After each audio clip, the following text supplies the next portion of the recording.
Welcome everybody to Cruel, Unusual, and Amazing Kettlebell Exercises. We have a total of 64 hardcore kettlebell exercises to throw your way. Hopefully this gives you a few new ideas to add into your unconventional fitness training moving forward. So sit back, enjoy the video. These are absolutely some of the roughest, toughest kettlebell drills available, and most of this footage has not been seen anywhere outside of our own gym and the online kettlebell system. So we really hope you enjoy this array of kettlebell exercises. Please give the video a like if you enjoy the content, and consider subscribing to the channel if you would like to support what we do. If you feel we missed anything, please comment on the video and let us know what you would like to see next time around. Let's get into it. Alright, here we go. If we're talking about cruel, unusual, and amazing kettlebell exercises, there's really only one lift that can top this list and go first, and that is the two hands anyhow you see here. There's a windmill style and there's a squat style. I prefer to squat here in order to pick up the bicep curl. Some people prefer to do it with the windmill. Both are great.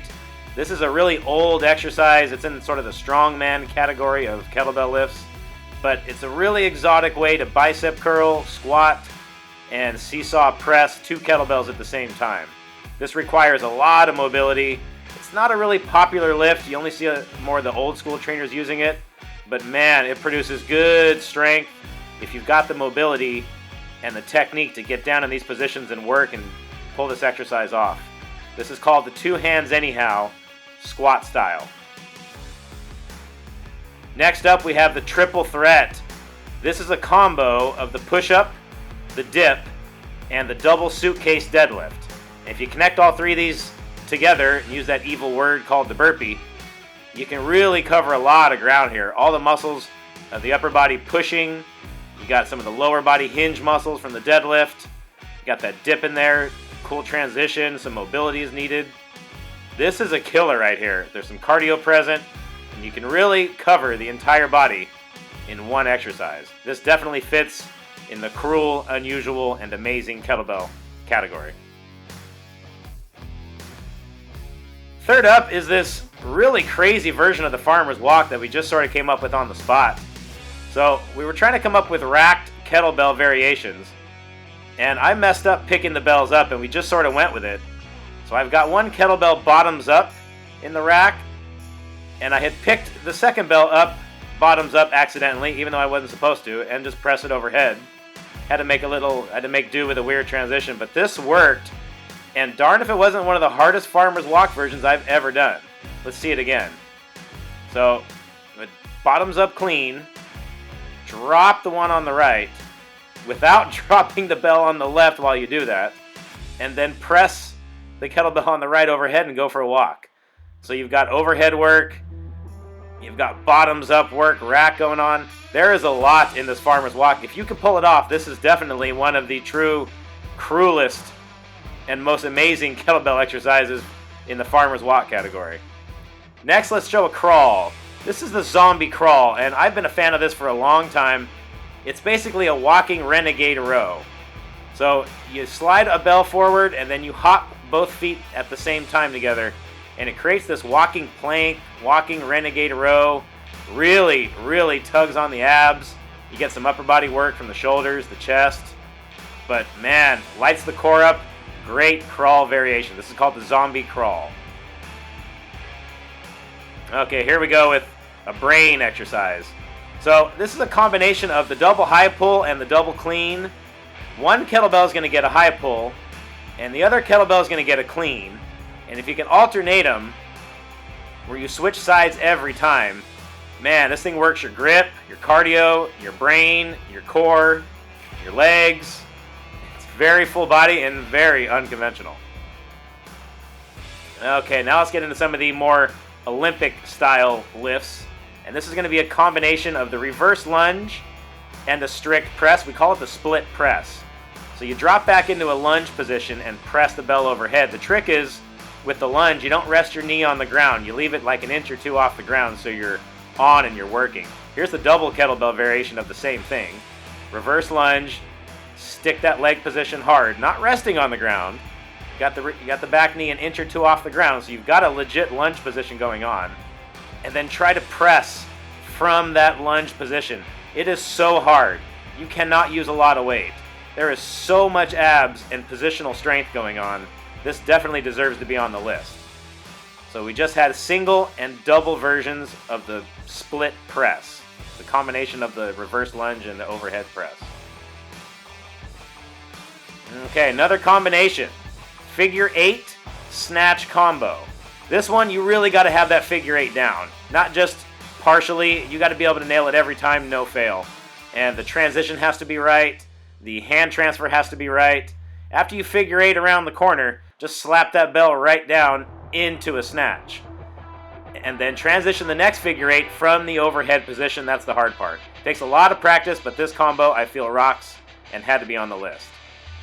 Next, push up, kick through to crow. I think we got a little bit of yoga here. We got a little bit of burpee going on.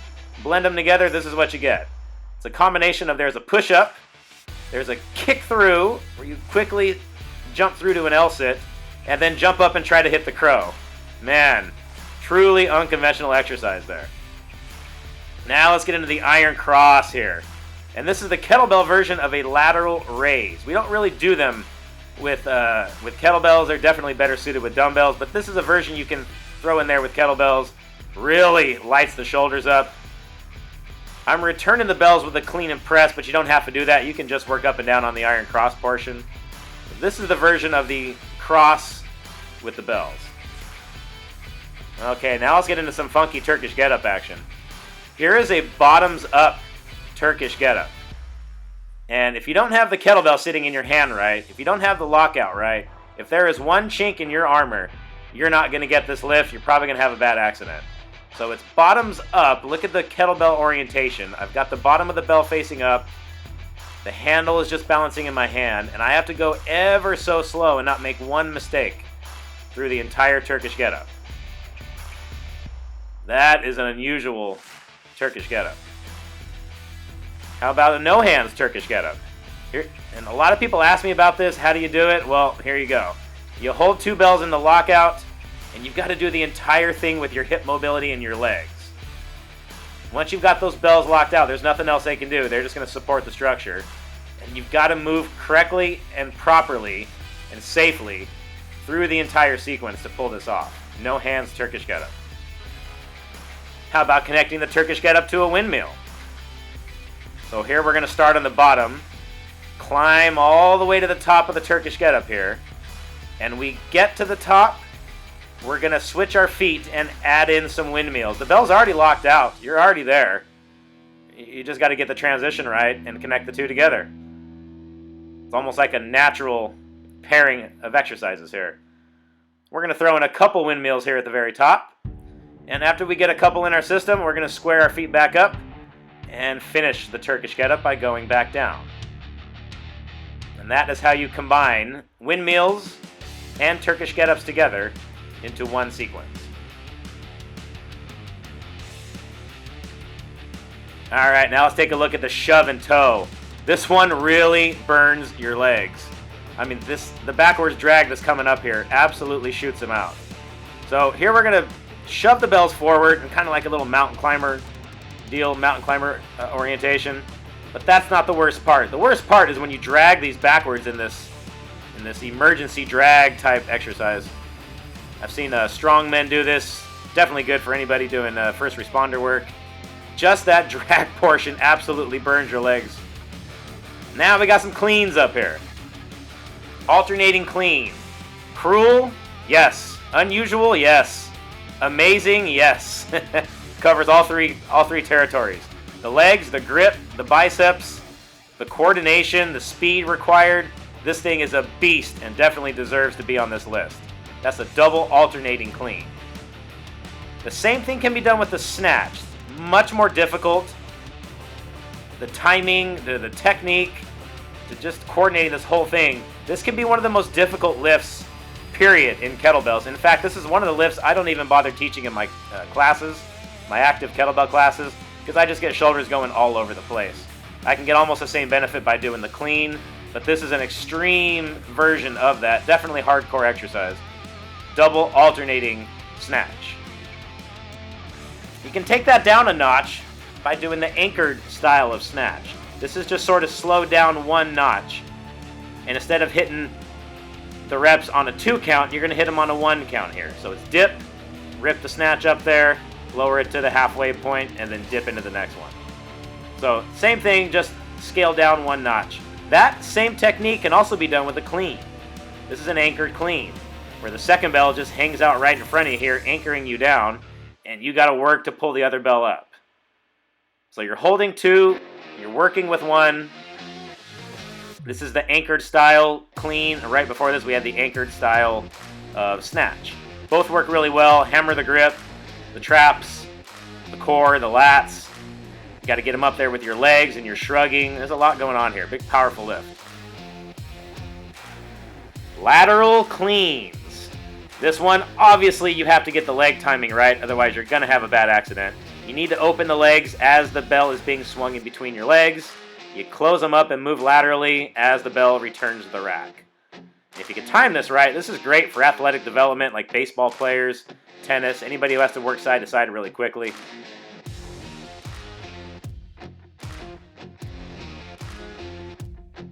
Elephant crawls. This one I picked up a long time ago from Steve Maxwell, and I still really like it. It's another version of a walking renegade row. You should feel this in your stomach, not your back, not your legs. You should feel this in your grip, your core, maybe your lats a little bit. But it's a cool version of a walking bear crawl, renegade row, walking plank, all that kind of together. We call this the elephant walk. How about a lunge variation? Here we've got 1 kettlebell in the rack, 1 kettlebell at the sides, totally thrown off our balance. And we're going to do a classic walking lunge from here. No step in the middle. Just going to go right to the next one. Support the rack position kettlebell really solid. Try not to let the kettlebell in my left hand dangle and bobble around and throw me off. That one's pretty challenging. Okay, gladiator side plank. We're going to get into those obliques here for the next couple. This is one of the most brutal exercises on the obliques you can do. Just this side plank. It's a straight arm side plank. Done for 10 reps per side with a light weight above the head. Give that a try. I recommend it. Double windmills. 1 kettlebell on top, 1 kettlebell on the bottom. Usually you have to elevate up on something about 12 inches tall to get enough room to slide that second bell down. Otherwise, you'll end up a little bit short on your hinge. But I like this variation. I like about a 12-inch riser, double windmill variation. The other thing I like to do if I don't have a riser is I'll use a mace. Because now I can get some load in that second hand without having to elevate. And I still feel like I get everything out of my hinge, and I can use all my range of motion if I use a mace bell and grab it by the head as the second weight in the bottom hand. Here's a version with a weighted vest on. Both are great. Get up, sit up. Here is an old exercise I think I picked up from Steve Cotter a long time ago. And it's the characteristic of the get up, sit up is that long, slow negative. It's a straight-legged sit-up with 1 or 2 bells, and you really own that down phase and eat up that negative on the way down for 3, 4, 5 reps. It's really low repetition, but high effect. Bear crawls. They can be done forward, they can be done backward, they can be done laterally in figure 8 patterns. I happen to think this backwards crawl right here stings the abs the most. Out of all the crawls we do, this one gets me, and I recommend it, especially for this list. Frog hops. It's kind of like a traveling deadlift, traveling hinge. A little stride with the bell, and then hop forward with the legs. This one will get your legs after a while. Maybe you only need maybe 20 feet. You can really do some damage there. Double alternating floor press with bicycle. So we all like the floor press. Real simple lift. Just adding that lower body component of bicycling the legs absolutely fries the core. You're going to love this exercise. Keep your head still. Keep your belly button still. Try to go opposite arm, opposite knee. If you can see that little locomotion pattern. And that exercise absolutely fries you. Jumping shrugs. This is in one of Pavel's old books, and I came across it randomly and I gave it a try. It literally felt like somebody beat me over the back with a baseball bat the very next day after I had done a few sets of 20 reps on this. So I got 24 kilo bells. It's almost like a push press, but you're doing it with a shrug. Usually, 20 reps, 25 reps. Those things hurt. Stacked exercises where you're holding 2 kettlebells in the hands. Once you get to those, your max weight on kettlebells, you don't have any more weight, you got to add that second bell. And that's one way to do it on the outsides. Here's a sumo deadlift on the insides. Once you've maxed out what you have at your house, you got one of two choices. Either buy more kettlebells or start stacking them like this, where you've got 2 bells in one hand. It can really come in handy for deadlifts, rows, and farmer's walks, and things where you can easily exceed the kettlebells you have at your house. Jump deadlifts. Still in my books as the absolute destroyer of my legs. Through my days in kettlebell sport, this was a real common finisher to some of our workouts, and it would leave me just with destroyed legs for days and days. Can't forget that one. Can't leave that one off the list. Here's one that we were just having fun around the gym and just discovered on the fly. We're doing this little candlestick pop-up deck squat in the thruster. We're going to give this one the name rolling deck squat into one-arm thruster. And we literally just came up with this while we were messing around at the gym, so this is in the unusual exercise category. Having a hard time with it a little bit. But deck squat, thruster, combo. Then, of course, here's the 2-arm version of that. If that 1-arm version is just not working out, you can goblet hold a bell and don't worry about grabbing it, one-armed for a thruster. And you can just shoot that bell up right as you stand up from the deck squat. So this is a thruster and a deck squat put together just from the goblet position. Slight difference from the last exercise. Okay, more squats. This is an anchored squat. And I like to say if a squat and a deadlift had a baby, this would be it. Because you've got a little bit of hinging, you got a little bit of squatting, you got the kettlebell in the rack like a front squat, you got the kettlebell coming off the floor like a deadlift. Usually I'll do 5 reps per side. The bell on the bottom is usually the heavy one. Usually you're going to go with something challenging in the rack but not too overbearing, and then the one on the bottom you can go ham on and have that as heavy as you need it to be. And we call this the anchored squat. It's like half squat, half deadlift. Okay, let's get into the 1-arm overhead squat. This, of all the squats you do with kettlebells, this can be one of the most difficult. It can take the longest to achieve. It's going to probably be your lightest load of all the squats you do with a kettlebell. It takes a lot of flexibility work to get the positioning required to pull this lift off. And even when you get it, you're going to have one side that's a little better than the other. So it's not a very common exercise to see a lot of people doing. Not a very popular class exercise. But if you have the mobility for this lift, the 1-arm overhead squat is definitely a good lift to perform and chain together with other lifts. Here we go. Sprawl to alternating single leg deadlift. Super athletic exercise here. It's like a burpee on steroids. You gotta push up, and then you gotta jump up out of that push up, land one leg directly in between the bells, and hit a single leg deadlift from a dead start. That's hard to do. Definitely in the cruel, unusual, and amazing category for this list. Sprawl, alternating single leg deadlift. And here are 2 of my students, Lauren and Steven, and they came up with this on their own, just kind of messing around. They were doing the triple threat, and they took the triple threat one step further. They got the push-up, they got the dip, and then they tried to throw in an L-sit here, a gymnastic-style L-sit, before coming up to that deadlift. That's hard. Push-up, dip, L-sit, put the feet under you, deadlift, and that would be 1 rep. Difficult combination. And here's Lauren again, renegade row. And we're going to elevate the feet this time. So typically when you do a renegade row, you're at a slightly inclined angle because of the height of the bell handles. This evens it out. Definitely legit exercise. Hot potato. Although not cruel, not amazing.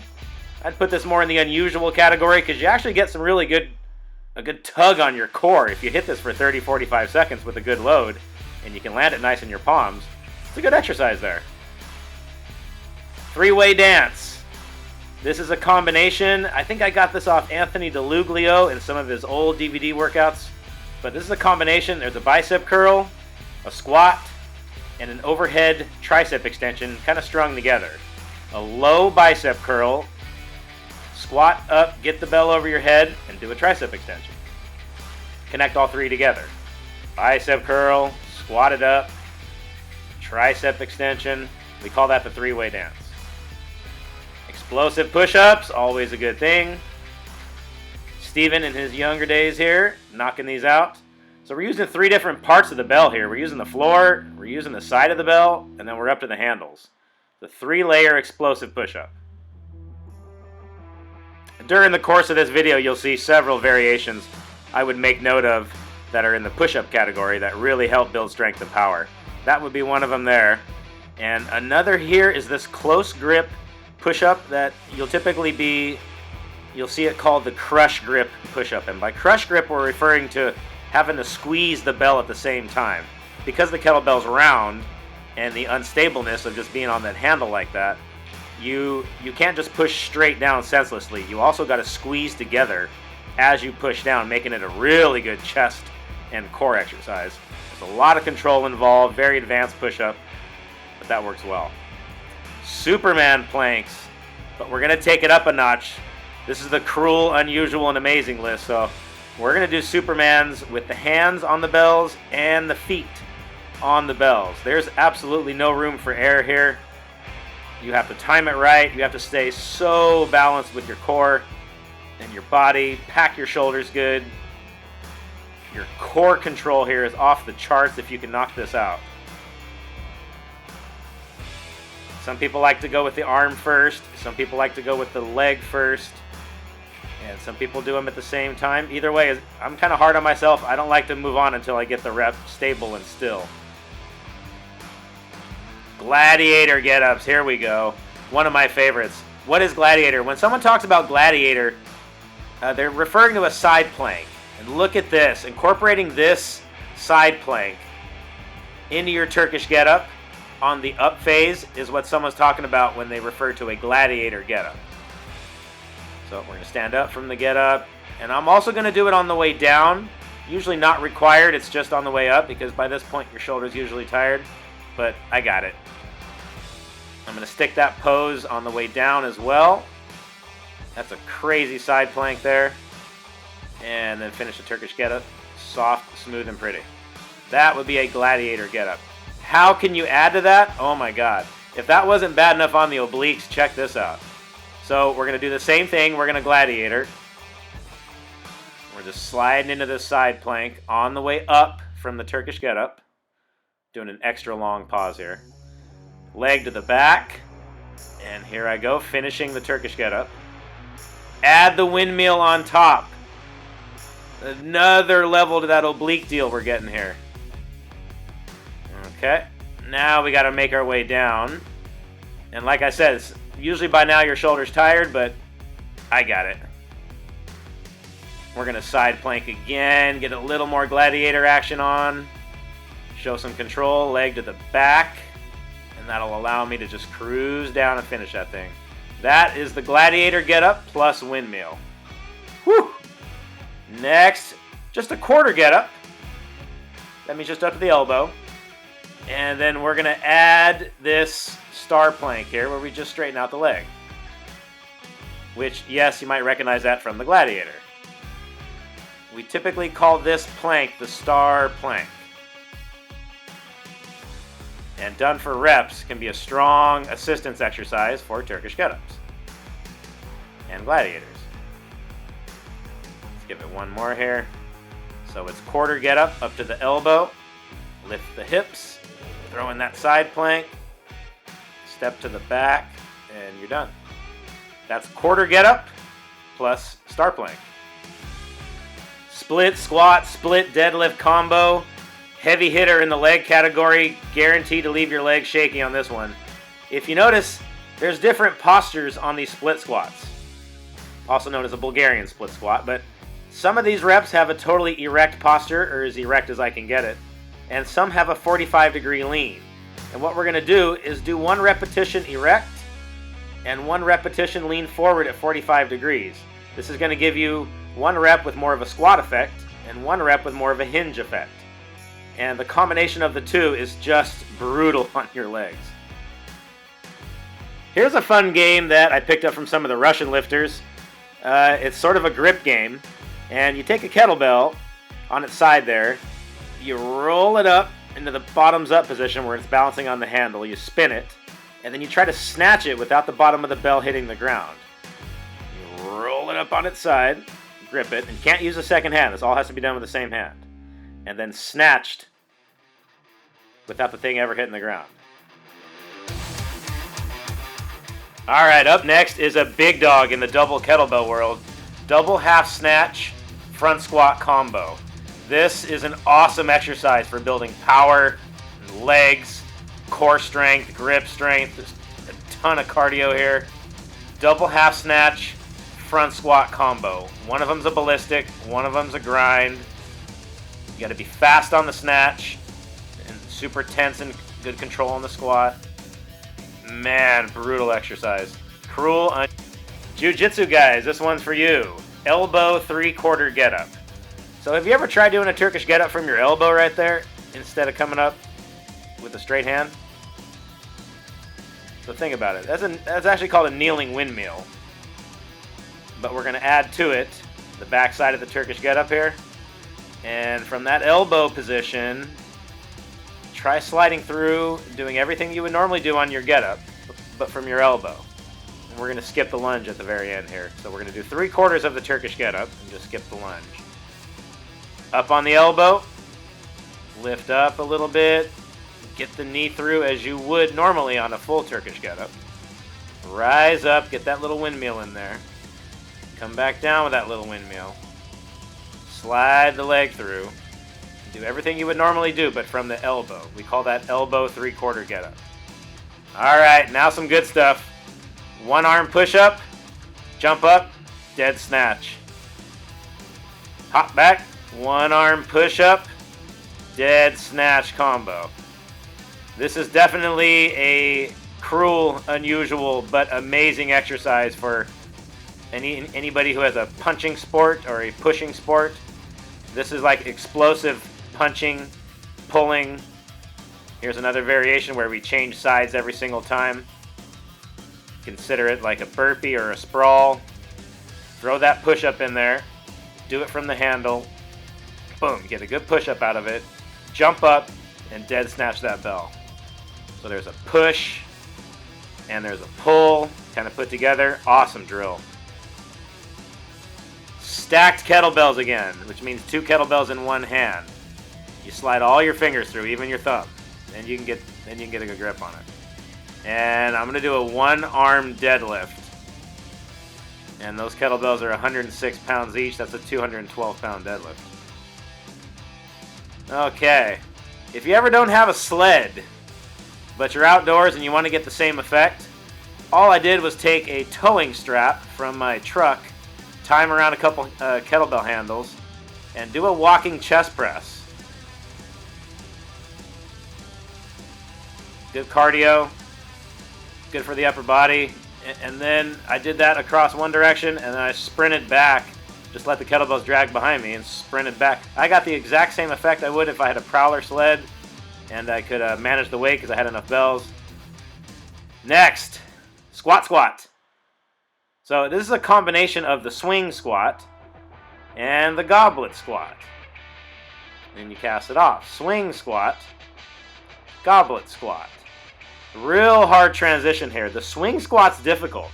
You got to get low and get in and get out very fast. So your squat has to be low and quick and know how to transition that bell right up to the rack. Sometimes you throw in a bicep curl on the last one. You might as well.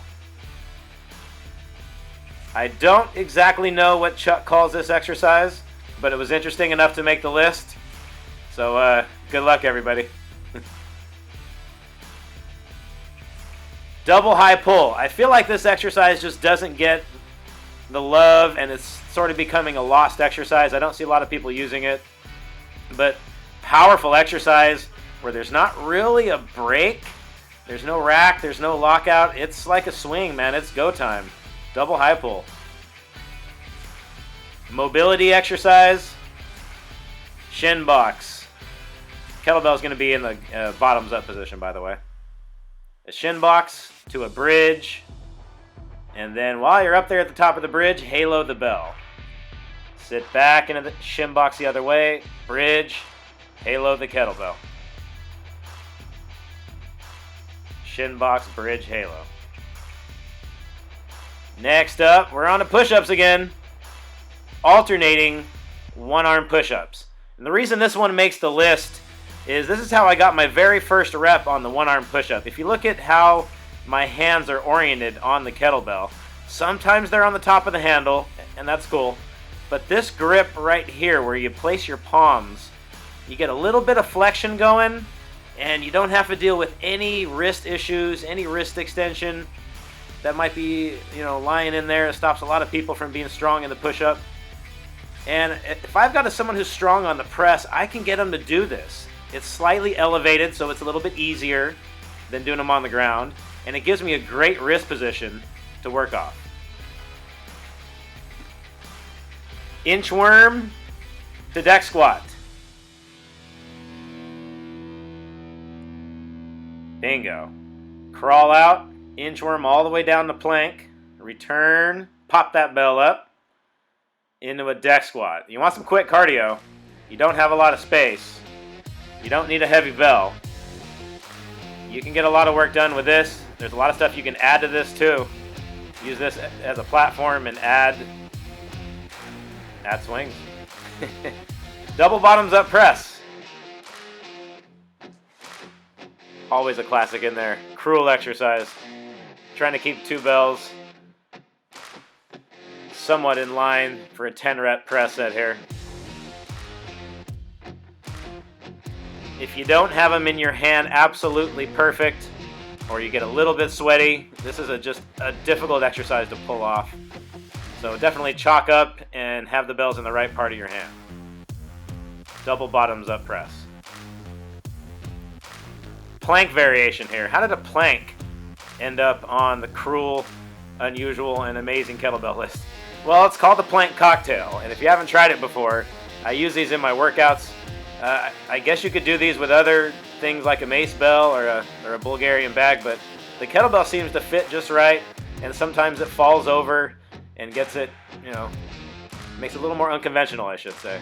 But it's a combination of planking high and planking low, crawling in between each one, dropping down from a high plank to a low plank and then back up, and then dragging a kettlebell to the other side. And doing that, every time you drag the bell, you get, credit for 1 rep. So I'll usually put 10 reps on a person or 30 seconds and try to rip through 10 reps there. It's a combination plank climber and plank drag. Hey guys, thanks for watching the video. I hope you got a lot out of that. Maybe some of that you can add into your own training. If you do, let me know in the comment section. And if there's something you want to see on the next episode that we do similar to this, let me know in the comment section. Until then, stay strong, stay fit. We out. If you are enjoying the unconventional fitness content here on YouTube, I invite you to check out what we have going on over at our website and online fitness training platform, lbkclub.com. This is where you will find dozens of full follow-along workouts, detailed instruction, programming, ranking charts, progress checks. Did I mention you're going to get me as a coach guiding you through this program? This is the exact same program I use for my students at Long Beach Kettlebell Club, one of America's oldest and most successful kettlebell clubs. You can get the same workouts and same benefits we have been getting out here in Long Beach for over a decade. You won't find this program anywhere else online because we made it through our own trial, error, sweat, and tears out here in Long Beach. $60 a month, full access. We look forward to lifting with you.